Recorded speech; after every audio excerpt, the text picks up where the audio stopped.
இன்றைக்கி நம்ம பார்க்க போகிற ரெசிபி இறால் பிரியாணி. நம்ம வீட்டில் ரெகுலராக செய்கிற ஒயிட் ரைஸ் செய்கிற அரிசியை வச்சு தான் இன்றைக்கி நம்ம பிரியாணி செய்ய போகிறோம்.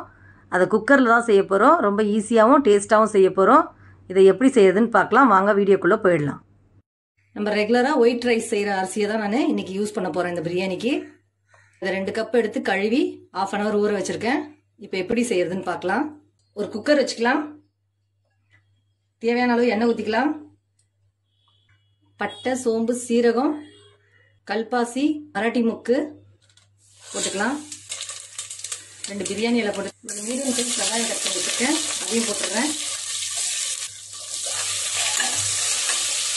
மீடியம் சைஸ் தக்காளி 2 கட் பண்ணி வச்சுருக்கேன், போட்டுக்கலாம்.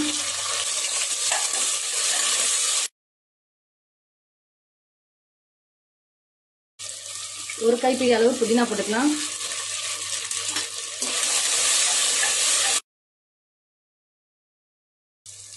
ஒரு டேபிள் ஸ்பூன் இஞ்சி பூண்டு பேஸ்ட் போட்டுக்கலாம். 1 ஸ்பூன் தனி மிளகாய் தூள் போட்டுக்கலாம். 1/2 ஸ்பூன் மஞ்சள் தூள் போட்டுக்கலாம். 1/2 ஸ்பூன் கரம் மசாலா போட்டுக்கலாம். உப்பு தேவையான அளவு போட்டுக்கலாம். 1 கப் எறா போட்டுக்கலாம்.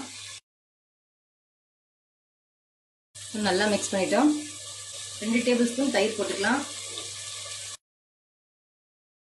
ஒரு லெமன் புழிஞ்சிடலாம்.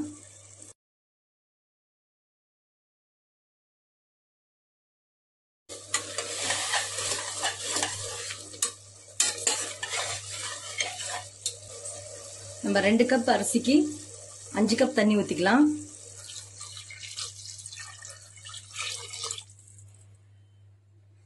என்னோட அரிசிக்கு 2 கப்புக்கு 5 கப்பு தண்ணி தேவைப்படுது. உங்களுக்கு எப்படி தண்ணி தேவைப்படுமோ அதுக்கேற்ற மாதிரி ஊற்றிக்கோங்க. இப்போ இது கொதிக்கட்டும். நல்லா கொதிக்க ஆரம்பிச்சிடுச்சு. கொத்தமல்லி போட்டுக்கலாம்.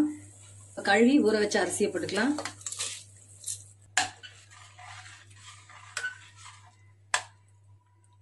கொதிக்க ஆரம்பிச்சிடுச்சு. நம்ம க்ளோஸ் பண்ணிடலாம்.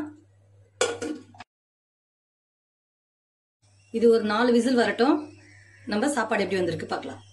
இப்போ திறந்து பார்த்துடலாம்.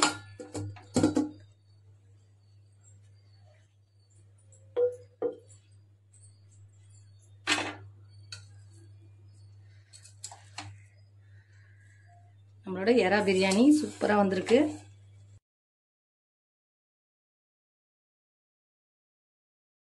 நம்மளோட எறா பிரியாணி ரெடி ஆயிடுச்சு. இறால் பிரியாணியை பரிமாற போறேன். தயிர் பச்சடி வச்சுக்கலாம்.